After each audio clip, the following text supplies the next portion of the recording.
Hello everyone, स्वागत है आप सभी को हमारे यूट्यूब चैनल जेपी क्लासेस पे। आज हम लोग कक्षा 7 का इतिहास यानी कक्षा 7 का इतिहास का देखेंगे, जिसका नाम है बुक का नाम है हमारे अतीत 2। हम लोग कक्षा 6 का इतिहास देखे थे, जो कि जिस बुक का नाम था हमारे अतीत 1। उस बुक में इस नाम से बुक था कक्षा 6 का इतिहास का। आज हम लोग देखेंगे कक्षा 7 का पहला चैप्टर, जो कि बुक का नाम है सामाजिक विज्ञान यानी इतिहास का बुक का नाम है हमारे अतीत 2। उसका आज हम लोग पहला चैप्टर देखने वाले हैं। पहला चैप्टर का नाम है हजारों वर्षों के दौरान हुए परिवर्तनों की पड़ताल।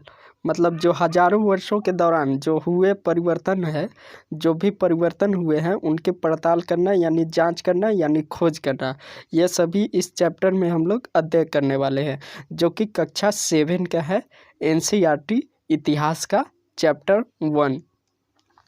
इससे पहले हम लोग इतिहास का पूरे चैप्टर को अध्ययन कर चुके हैं कक्षा 6 का, जो कि आपको प्लेलिस्ट में सभी वीडियोज मिल जाएंगे। और साथ ही साथ प्रश्न आंसर भी हम लोग कर चुके हैं, क्वेश्चन का भी आंसर कर चुके हैं और शॉर्ट नोट्स भी कर चुके हैं।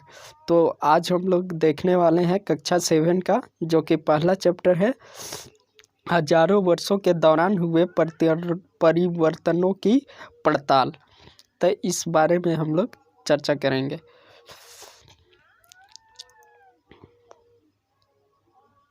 ये जो मानचित्र आपको दिखाई दे रहा है, यह मानचित्र हमारे ही उपमहाद्वीप यानी इंडिया का ही मानचित्र है, लेकिन देखने में थोड़ा अजीब लग रहा होगा, क्योंकि पहले के जो यह मानचित्र है यह 12वीं सदी के हैं, जो कि अल इदरीसी का बनाया हुआ है दुनिया के नक्शे।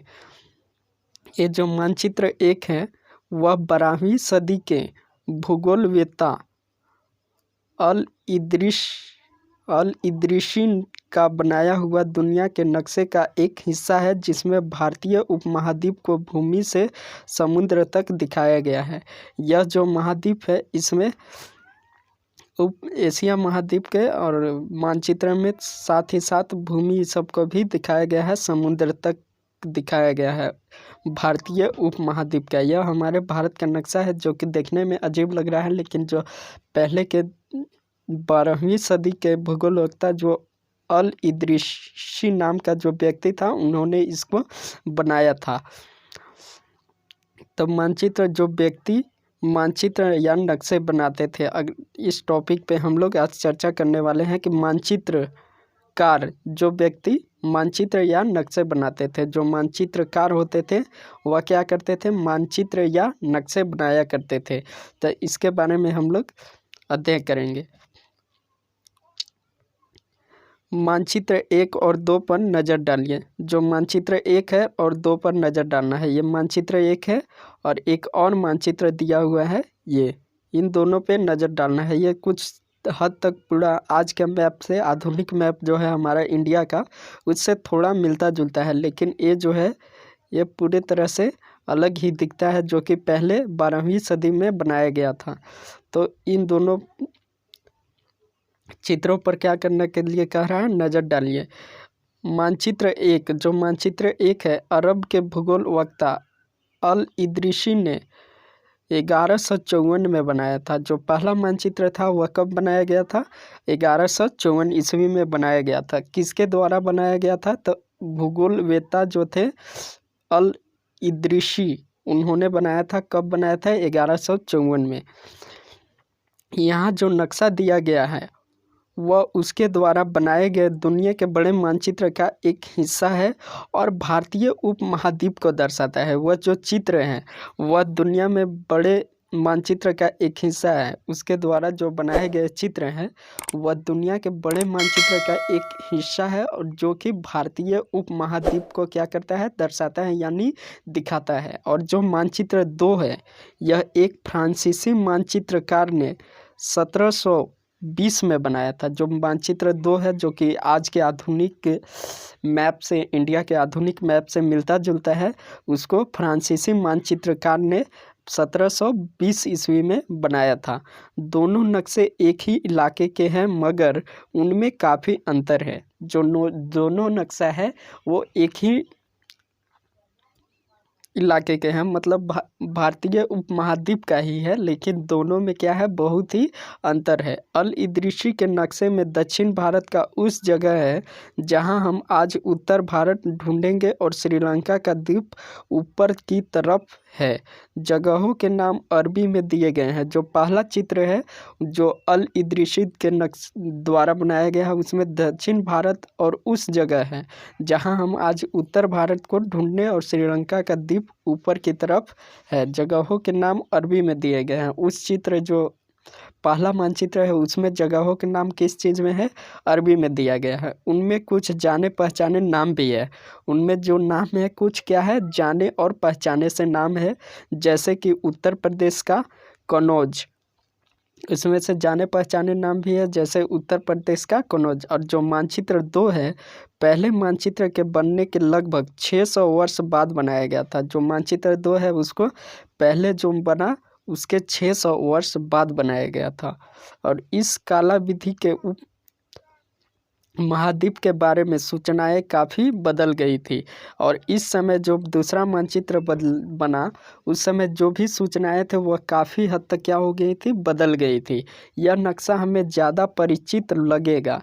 यह जो दूसरा नक्शा है मानचित्र जो 2 है जो फ्रांसीसी ने बनाया था, फ्रांसीसी कलाकार द्वारा बनाया गया था, वह आज के आधुनिक मैप जो इंडिया का है उससे काफ़ी मिलता जुलता है। उसमें विशेषकर तटीय इलाकों के बारीकी और ब्यौरे देखकर आश्चर्य होगा। उनके जो इलाके हैं उनके बारीकी से दिया गया है, उनका ब्यौरा भी दिया गया है। यूरोप के नाविक तथा व्यापारी अपनी समुद्र यात्रा के लिए इस नक्शे का इस्तेमाल किया करते थे। जो सब यूरोप के नाविक थे, जो नाव चलाने वाले और व्यापारिक जो थे, वह इसी नक्शा का समुद्र यात्रा के लिए इसी नक्शा का क्या किया करते थे, प्रयोग किया करते थे। किस नक्शा का, तो मानचित्र जो 2 दिखाया गया है जो कि फ्रांसीसी कलाकार द्वारा बनाया गया है।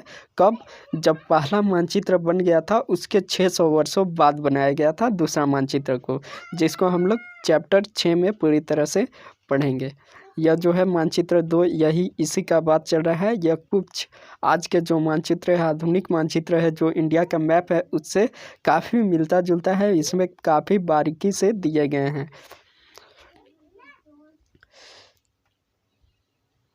मानचित्र 2 कब बना था, 18वीं सदी के आरंभ में।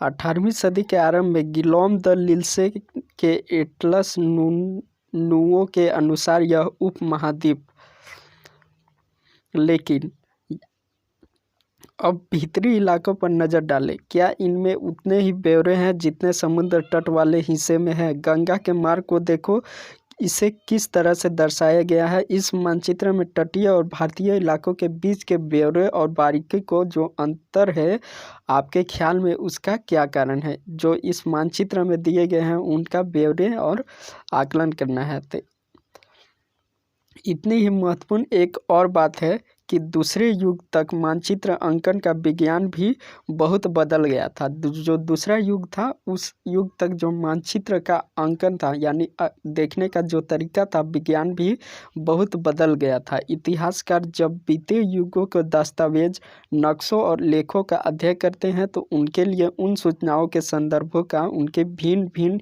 ऐतिहासिक पृष्ठभूमियों का ध्यान रखना जरूरी होता है।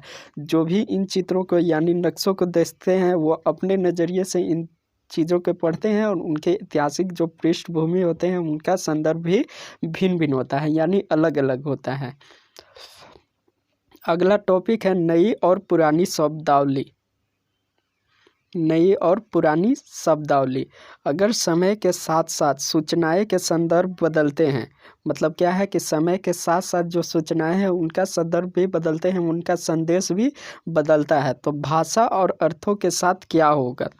जब सूचनाओं का संदर्भ बदलते हैं तो भाषा और जो अर्थ हैं उनके साथ क्या होगा। तो जाहिर से बात है, जब सूचनाओं का संदर्भ बदलेगा तब भाषाओं और अर्थों के साथ भी कुछ परिवर्तन आएंगे। ऐतिहासिक अभिलेख कई तरह की भाषाओं में मिलते हैं। जो ऐतिहासिक अभिलेख हैं वह कई तरह के भाषाओं में मिलती है। ये भाषाएं समय के साथ साथ बहुत बदलती है।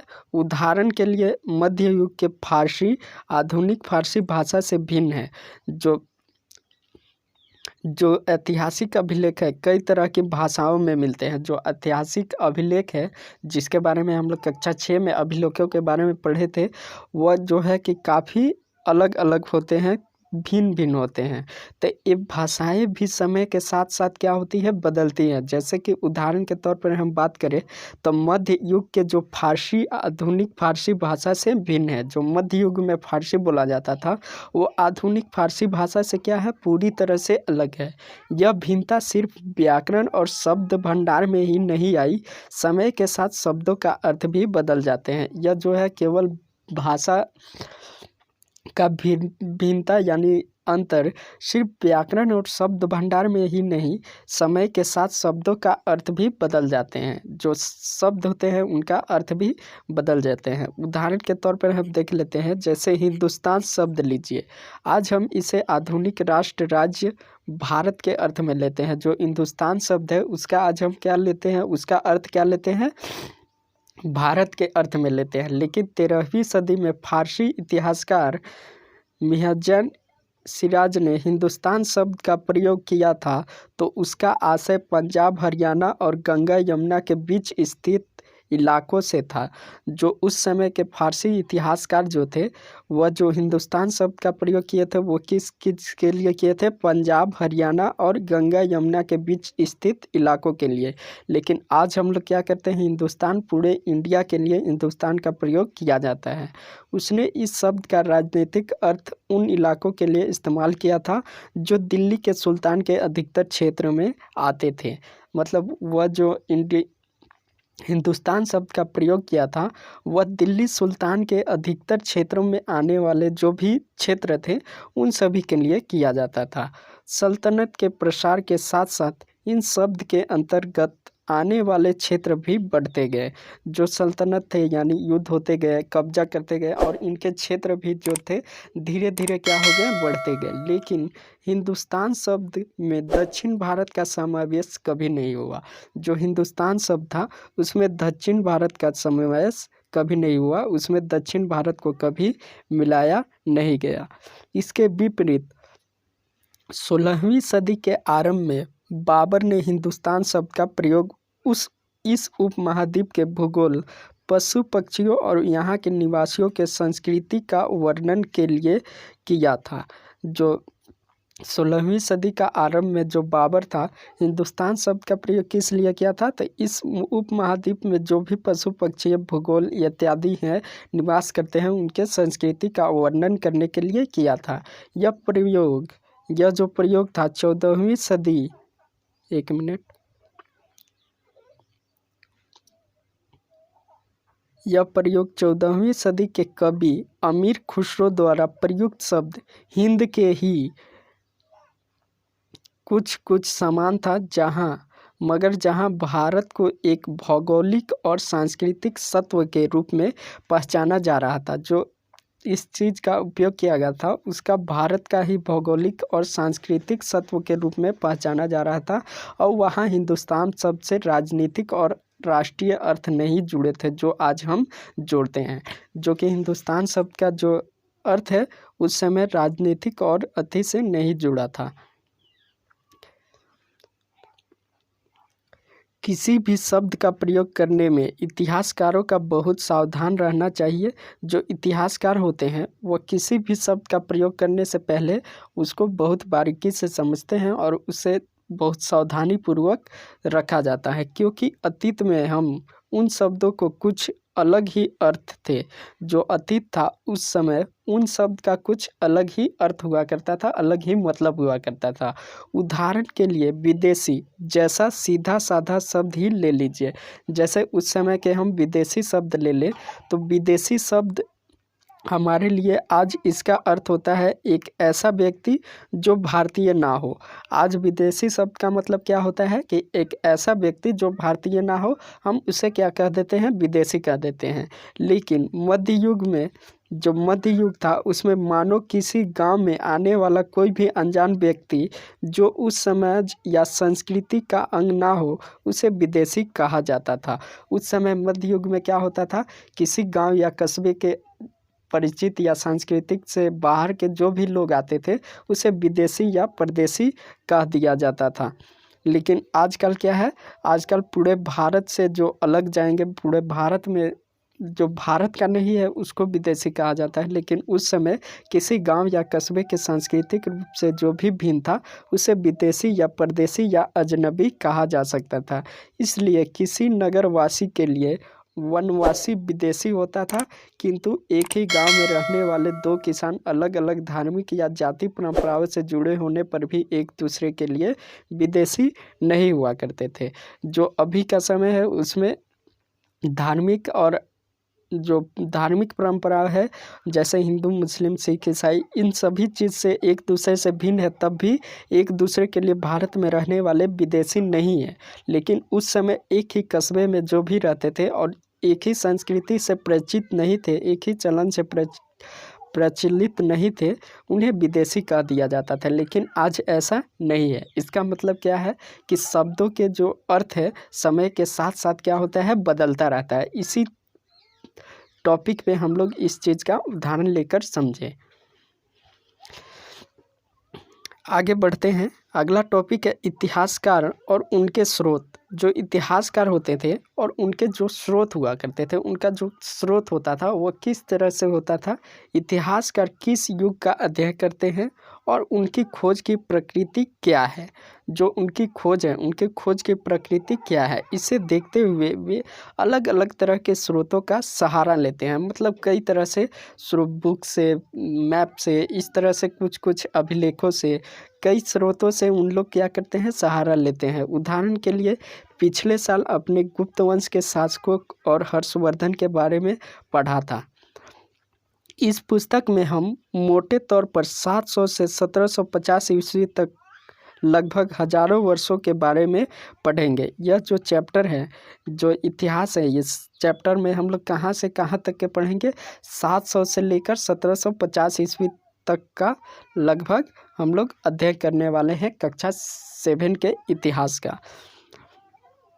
इस काल के अध्ययन के लिए जो यह काल हुआ 700 से लेकर 1750 तक, इस काल का अध्ययन इतिहासकार जिन स्रोतों का प्रयोग करते हैं वो आपको बहुत सी बातें ऐसे मिलेंगे जो पिछले युग से वैसे ही चली आ रही है। उनमें से कुछ बातें ऐसा है कि पिछले युग से जो जैसा चली आ रही है वैसा ही रहा करता है। इतिहासकार इस काल के बारे में सूचना इकट्ठी करने के लिए अभी भी सिक्कों, शिलालेख, स्थापत्य यानी भवन निर्माण कला तथा लिखित सामग्री पर निर्भर करते हैं। मतलब जो इतिहासकार होते हैं उस समय के जो प्रचलन चलते आ रहे हैं उसे समझने में उनको काफ़ी कठिनाइयाँ होती है, तो उसी चीज़ को हूबहू लिख देते हैं, यानी लिखित सामग्री पर निर्भर करता है। पर कुछ बातें पहले से काफ़ी भिन्न होती हैं, लेकिन कुछ बातें ऐसे भी होती हैं जो पहले युग से काफ़ी अलग होती है, यानी भिन्न होती है। इस युग में प्रामाणिक लिखित सामग्री की संख्या और विविधता आश्चर्यजनक रूप से बढ़ गई थी। इस समय क्या हुआ था कि लिखित सामग्री की संख्या क्या हुई थी, बढ़ गई थी। जो लिखित सामग्री हुआ करती थी इस युग में ज़्यादा हुआ करती थी। इसके आगे इतिहासकार सूचनाओं के दूसरे प्रकार के स्रोत का इस्तेमाल धीरे धीरे कम करने लगे। जो पहले के इतिहासकार होते थे वह अभिलेखों और इन चीज़ों से ही अनुमान लगाकर कुछ कुछ बातें बताया करते थे। लेकिन इस युग में क्या हुआ कि लिखित प्रमाण ज़्यादा मिलने लगे, यानी कागज़ों का इस्तेमाल होने लगे, बुक छपने लगे, अखबार छपने लगे, इस तरह से होने लगे। तो इस समय के दौरान कागज़ क्रमशः सस्ता हो गया था और बड़े पैमाने पर भी उपलब्ध होने लगा था। जो कागज़ था वह बड़े पैमाने पर उपलब्ध होने लगा था। तो कागज़ों पर क्या किया जाता था, धर्मगत, शासकों के वेदांत, संतों के लेखन तथा उपदेश, अदालतों के दस्तावेज, हिसाब हिसाब तथा करों के खाते आदि लिखने का इस उपयोग करने लगे। इस काल में क्या हुआ कि कागज़ काफ़ी सस्ता हो गया था, मतलब कागज़ आसानी से उपलब्ध हो गई थी। तो इन चीज़ों को उन लोग क्या किए, जो इतिहासकार थे उन्होंने लिख कर दस्तावेज बनाए, लिख कर उन्हें रखना शुरू कर दिए। धनी व्यक्ति, शासक, जनमठ तथा मंदिर पांडुलिपियाँ एकत्रित किया करते थे और इन पांडुलिपियों को पुस्तकालय तथा अभिलेखागारों में रखा जाता था। यह जो पुस्तकालय होते थे यानी लाइब्रेरीज जो होती थी उसमें रखा जाता था और इन पांडुलिपियों को तथा दस्तावेजों से इतिहासकार को बहुत सारी विस्तृत जानकारी मिलती, मगर साथ ही उनका उपयोग कठिन होता था। इससे क्या होता था, जानकारी काफ़ी अच्छी मिलती थी और उनका उपयोग कठिन होता था। तो उन दिनों छापे खाने तो थे नहीं, इसलिए लिपिक या नकल विष हाथ से ही पांडुलिपियाँ के प्राकृतिक बनाते थे। उस समय क्या था, छापे खाने के मशीन नहीं हुआ करते थे, इसलिए वह क्या करते थे, लिपिक यानी हाथ से जो लिखी गई होता है उसे लिपिक कहा जाता है और नकल करके उतार देते थे। इस तरह से पांडुलिपियों के प्राकृतिक बनाते थे। अगर आपने कभी किसी मित्र के गृह कार्य की नकल उतारी है तो आप जानते होंगे कि यह काम आसान नहीं है। अगर किसी क्लास का किसी मित्र से आप किसी कक्षा का नोटबुक मांगे और उसका जो राइटिंग था, उसका जो लिखने का संदर्भ था, उससे अपने नोटबुक को कॉपी करने के लिए उससे कॉपी मांगे किसी अपने मित्र से, तो कभी कभी आपको क्या होता है कि अपने मित्र के जो लिखावट है वह समझ में नहीं आती होगी और आपको मजबूर होकर अंदाज़ा ही लगाकर लिखना पड़ता होगा। तो इसी प्रकार से इस समय भी हुए लिखे हुए छोटे मोटे लेकिन महत्वपूर्ण अंतर आ जाते होंगे। जो लिखे हुए थे वह छोटे मोटे लेकिन महत्वपूर्ण अंतर आ जाते थे। पांडुलिपि की प्रतिलिपियां बनने में भी कुछ यही होता था। प्रतिलिपियां जो बनती थी उनमें भी कुछ इसी तरह से होते थे। जिस तरह से हम किसी मित्र का कॉपी लेते हैं और उससे हम नोट करते हैं तो उनकी हैंडराइटिंग और कुछ लिखावट हमें समझ में नहीं आती, तो हूबहू हम लोग उतारने की कोशिश करते हैं। तो उस समय की जो पांडुलिपि थी, पांडुलिपि की प्रतिलिपियां बनाने में कुछ इसी तरह की कठिनाइयाँ आती थी। प्रतिलिपियां बनाते हुए लिपिक छोटे मोटे फेरबदल करते चले जाते थे। उनके जो समझ में नहीं आते थे उनको क्या करते थे, फेरबदल करते चले जाते। कहीं कोई शब्द, कहीं कोई वाक्य, तो सदी सर सदी प्रतिलिपियों का भी प्रतिलिपियां बनती रहीं। अंततः एक ही मूल ग्रंथ की भिन्न भिन्न प्रतिलिपियां एक दूसरे से बहुत ही अलग हो गई। इससे बड़ी गंभीर समस्या उत्पन्न हो गई, क्योंकि आज हम लेखक की मूलतः पांडुलिपि शायद ही कहीं मिलती है। हमें बाद में लिपिकों द्वारा बनाई गई प्रतिलिपियां पर भी पूरी तरह निर्भर रहना पड़ता था। उनकी जो गंभीर समस्या क्या थी कि वह समझ नहीं पाते थे और हूबहू लिखने की कोशिश करते थे। इससे क्या हुई कि हमको उन्हीं पांडुलिपियों पर निर्भर रहना पड़ता था। इस बात का अंदाज़ा लगाने के लिए मूलतः लेखक जो होते थे, लेखन कार्य जो किया करते थे, वह इतिहासकारों का ही एक ग्रंथ का विभिन्न प्रतिलिपियां का अध्ययन करना पड़ता था। मतलब पूरे ही जितने भी प्रतिलिपियां लिखी गई थी प्राचीन युग में, पहले के युग में, उन सभी को बारीकी से लिखकर, पढ़कर, समझकर उनका उपयोग करना होता था। यह मानचित्र दिखाया गया है, लघु चित्र, जो कि कई बार लेखक होते थे वह स्वयं भी समय समय पर अपने मूल वृत्तांत में संशोधन करते रहते थे। उनका जो लेखन क्रिया होता था उनमें संशोधन करते रहते थे। मतलब उनकी जो लिखी हुई पांडुलिपियां था उनमें बार बार सुधार किया जाता था। 14वीं शताब्दी के इतिहासकार जियाउद्दीन बन्नी ने अपना वृत्तांत पहली बार 1356 में और दूसरी बार इसको 2 वर्ष बाद लिखा था। दोनों में अंतर लेकिन 1971 तक इतिहासकारों को पहली बार का वाले वृत्तांत की जानकारी ही नहीं थी। यह पुस्तकालय के विशाल संग्रह में कहीं दबा पड़ा था। पहली बार कब लिखे थे, 1356 में और दूसरी बार 1971 में। लेकिन जो पहली बार लिखा हुआ प्रतिलिपियां थी, यानी जो भी लेखक लिखा था, इतिहासकारों को वह नहीं मिला। वह किसी दस्तावेज में यानी किसी लाइब्रेरी पुस्तकालय में क्या हुआ था, संग्रहों में कहीं दबा पड़ा था, समूहों में कहीं दबा पड़ा था। नए सामाजिक और राजनीतिक समूह। अगला टॉपिक आता है नए सामाजिक और राजनीतिक समूह।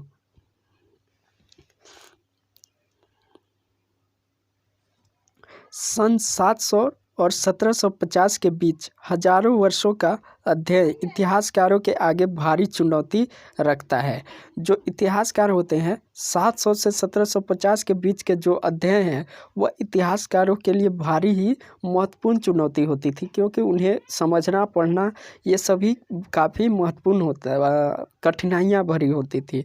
मुख्य रूप से इसलिए कि इस पूरे काल में बड़े पैमाने पर और अनेक तरह के परिवर्तन हुए। इस काल में अलग अलग समय पर कई प्रौद्योगिक दर्शन होते थे, जैसे सिंचाई, रहट, कटाई के चरखे और युद्ध के अगेन्य शास्त्रों जैसे बारूद वाले हथियार का इस्तेमाल।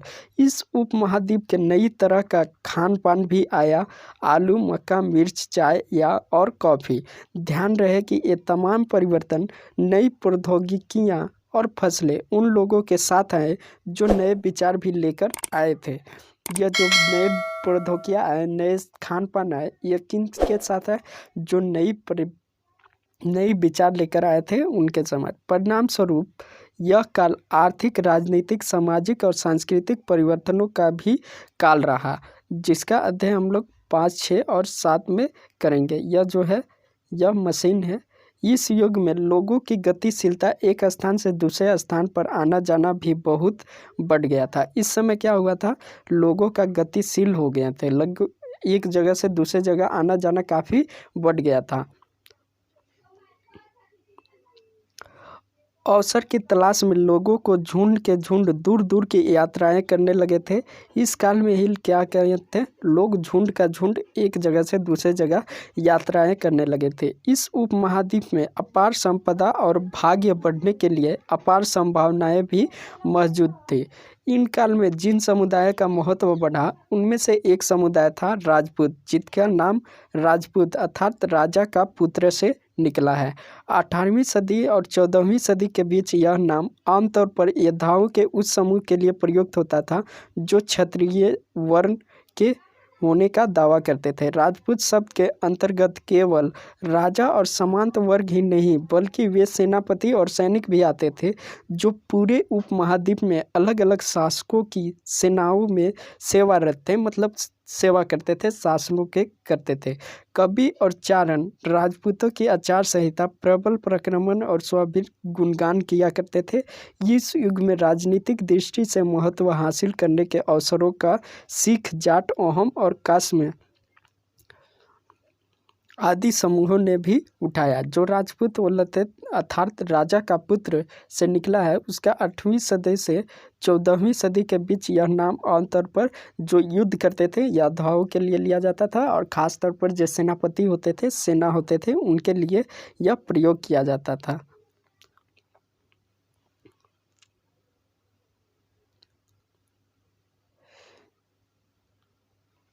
इस पूरे काल के दौरान क्रमशः जंगलों की कटाई हो रही थी।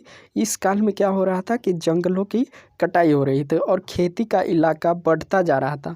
क्या किया जा रहा था? इस समय जो जंगल होते थे उनको काटा जा रहा था और खेती का इलाका को बढ़ाया जा रहा था। कुछ क्षेत्रों में यह परिवर्तन अन्य क्षेत्रों के अपेक्षा अधिक तेज़ी से और पूरे तौर पर हुआ। जो यह क्षेत्र था कहीं पे ज़्यादा तेज़ी से तो कहीं पे आमतौर से हुआ करता था। पर्यावरण में परिवर्तन के कारण कई वनवासियों को मजबूर होकर अपना स्थान छोड़ना पड़ा। जो वन में वास करते थे उनको इन सभी कारणों से क्या हुआ पड़ा? वन को छोड़कर कहीं पे मजबूर होकर अपना स्थान छोड़ना पड़ा। कुछ और वनवासी जमीन की जुताई करने लगे और कृषक बन गए। जो कुछ वनवासी थे वह क्या किए कि जमीन की जुताई करने लगे, जमीन खेती बाड़ी करने लगे और कृषक बन गए। कृषक के ये नए समूह क्षेत्रीय बाजार, मुखियाओं और पुजारियों, मठों और मंदिरों से प्रभावित होने लगे। ये जो क्षेत्रीय समूह होते थे वह इन सभी चीज़ों से क्या होने लगे, प्रभावित होने लगे। वे बड़े और जटिल समाजों के अंग बन गए। उन्हें कर चुकाने पड़ते थे और स्थानीय मालिक वर्ग के बेगार करनी पड़ती थी। मतलब मालिक वर्ग जो होते थे उनकी बेगारी करनी पड़ती थी, काम धंधे करने पड़ते थे। परिणाम स्वरूप किसानों के बीच आर्थिक और सामाजिक अंतर भी उभरने लगे। परिणाम स्वरूप क्या हुआ कि किसान के बीच को आर्थिक और सामाजिक अंतर भी आने लगे। कुछ के पास ज़्यादा उपजाऊ ज़मीन होती थी तो कुछ लोग मवेशी भी पालते थे और कुछ लोग खेती से खाली समय में दस्तकारी किया आदि कुछ काम कर लेते थे। जैसे जैसे समाज में अंतर बढ़ने लगे, लोग जातियों और उपजातियां में बांटे जाने लगे। इस तरह से जो भेदभाव हुआ, जो अंतर आया, उससे क्या हुआ कि लोगों के बीच जाति और उपजाति में लोगों को बांटा जाने लगा और उनकी पृष्ठभूमि व्यवसाय के आधार पर उन्हें समाज में ऊंचा और नीचा का दर्जा दिया जाने लगा। ये दर्जे अस्थायी नहीं थे। किसी जाति विशेष के सदस्यों के हाथ में कितना सत्ता, यानी कितना सत्ता, प्रभाव और संसाधनों का नियंत्रण है, इसके आधार पर उनके दर्जे बदलते रहते थे। मतलब जाति का किसी क्षेत्र में कोई दर्जा हो सकता था और किसी में अन्य क्षेत्र में कोई और। मतलब इस तरह से जाति और उपजातियां बनाए जाने लगे। किस चीज़ के आधार पर? जिसके पास ज़्यादा पैसा हो, ज़्यादा ज़मीन हो, ज़्यादा उपजाऊ खेती हो। इस तरह से जो भी है, इस तरह से समाज में जातियां और उपजातियां बढ़ते चले गए।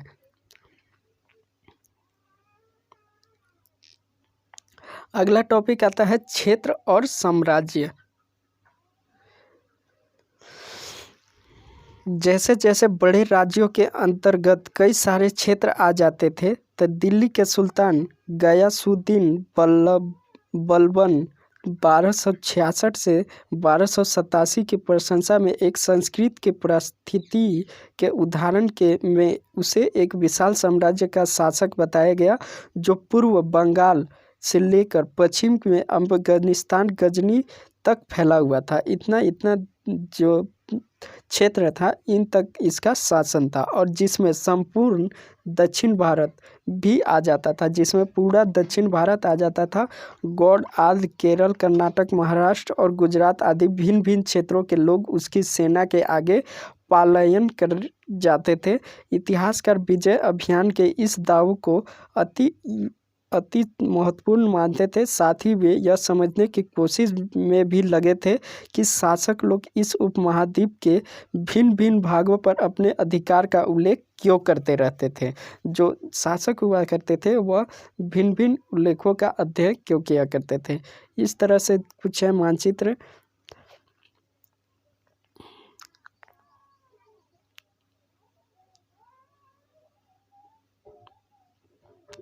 आगे है भाषा तथा क्षेत्र। ये सभी कुछ टॉपिक्स हैं।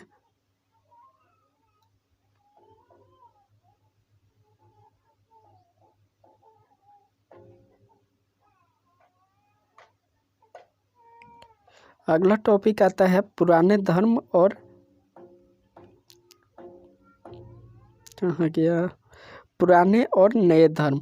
जो पुराने धर्म थे और नए धर्म थे, इस टॉपिक पे बात करते हैं।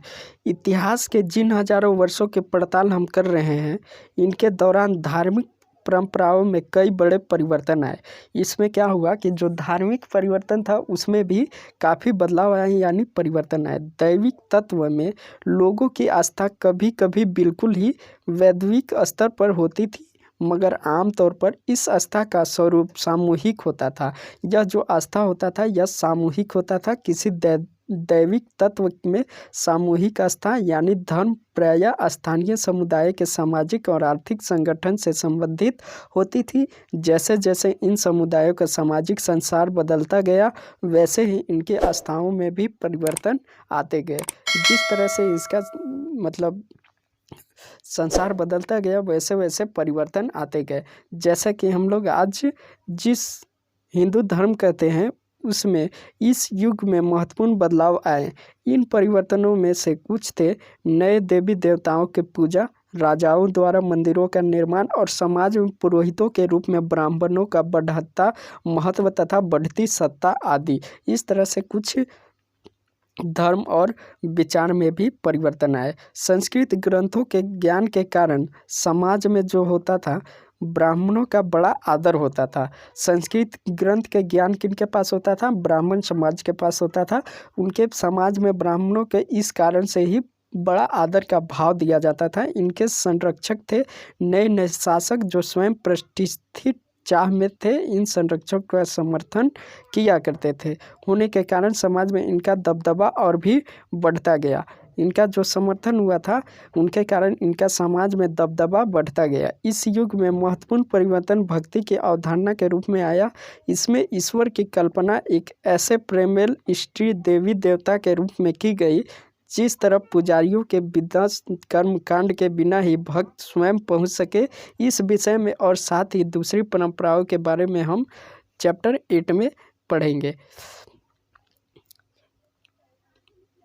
यही वह युग था जिसमें इस उपमहाद्वीप में नए नए धर्मों की आगमन हुआ। यही युग था जिसमें नए नए धर्म का आगमन हुआ। कुरान शरीफ का संदेश भारत में पहल 7वीं सदी के व्यापारियों और अप्रवासियों के जरिए पहुंचा। मुसलमान कुरान शरीफ को अपना धर्म ग्रंथ मानते हैं।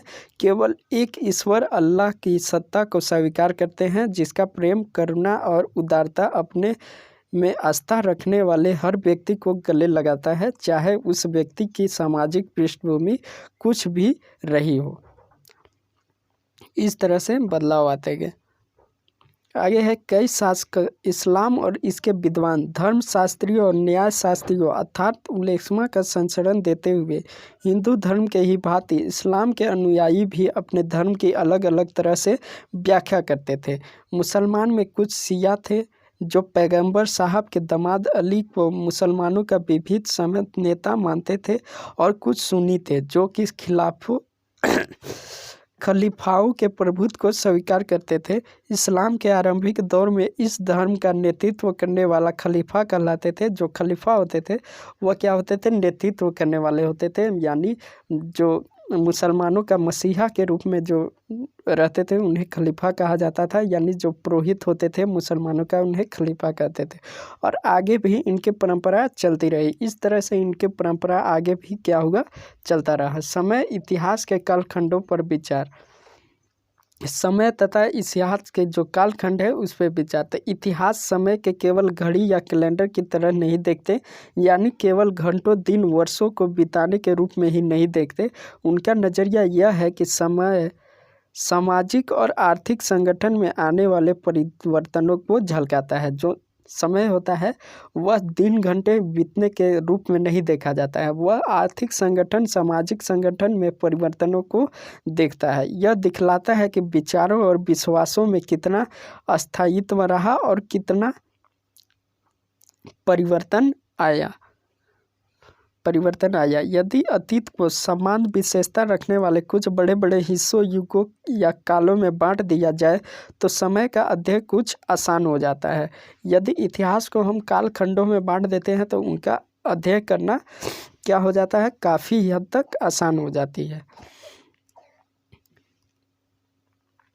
जैसे 19वीं सदी के मध्य में अंग्रेज इतिहासकारों ने भारत के इतिहास को 3 युगों में बांटा था, हिंदू, मुस्लिम और ब्रिटिश।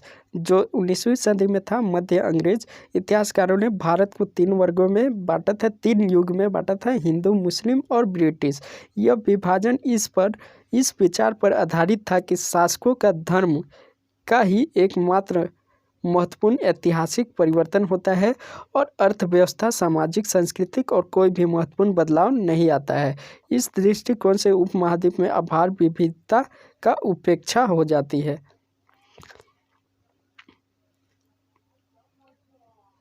इस काल का विभाजन को आज बहुत कम इतिहासकार ही स्वीकार करते हैं। अधिकतर इतिहासकार आर्थिक तथा सामाजिक कारकों के आधार पर ही अतीत के विभिन्न कालखंडों के विशेषताएं तय करते हैं। जैसे कि पिछले साल अपने जो इतिहास पढ़े थे उनमें प्राचीन साम्राज्यों के कई प्रकार का समावेश था, जैसे शिकारी संग्राहक, प्रारंभिक दौर, कृषि कर्मी, शहरों गाँव निवासी, प्रारंभिक दौर, राज्य साम्राज्य। इस तरह से जो हम लोग कक्षा 6 में पढ़े इस तरह से पढ़ेंगे उसे प्रायः मध्यकालीन इतिहास कहा जाता है। इसमें आपको कृषक समाजों के विस्तार, क्षेत्रीय साम्राज्य, राज्यों का उदय, कभी कभी ग्रामवासी और वनवासी कीमती प्रधान धर्मों के इस्लाम धर्म के विकास, यूरोप में व्यापारिक कंपनियों के आगमन और विस्तार से जानकारी मिलेगी। जो इस युग में है इस तरह की जानकारियाँ मिलती है। भारत के इतिहास के ये 1000 साल के अनेक बदलाव के साक्षी रहे हैं, यानी प्रमाण रहे हैं। आखिर 16वीं और 18वीं शताब्दी 8वीं और 11वीं शताब्दियों से काफ़ी भिन्न थी। इसलिए इस सारे काल को ऐतिहासिक इकाई के रूप में देखना समस्याओं से खाली नहीं था। जैसे मध्यकाल की तुलना में प्रायः आधुनिक काल से की जाती है और आधुनिकता से साथ बौद्धिक उन्नति, बौद्धिक प्रगति का भाव जुड़ा होता है। इससे आशय यह है कि निकलता है कि मध्यकाल रूढ़िवादी था और उस दौरान कोई परिवर्तन हुआ ही नहीं था, लेकिन हम जानते हैं कि ऐसा नहीं था।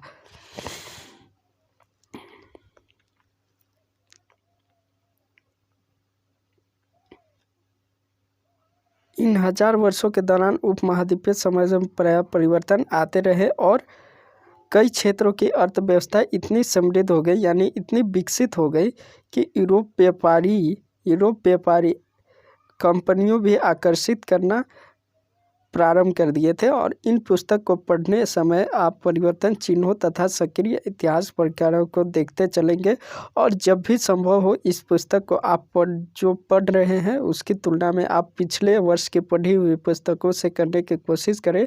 जहाँ भी संभवतः यह देखने को मिलेगा कि उससे यहाँ पे काफ़ी बदलाव और संभवतः कुछ चीज़ें काफ़ी हद तक बदलती गई। तो इस तरह से था कुछ पहला चैप्टर। इसके हम कुछ प्रश्न आंसर को भी अगले वीडियोज़ में देख लेंगे। तो अगर आपको वीडियो पसंद आए तो लाइक, शेयर, कमेंट और सब्सक्राइब जरूर करें। मिलते हैं नेक्स्ट वीडियो में, तब तक के लिए बाय। जय हिंद, जय भारत।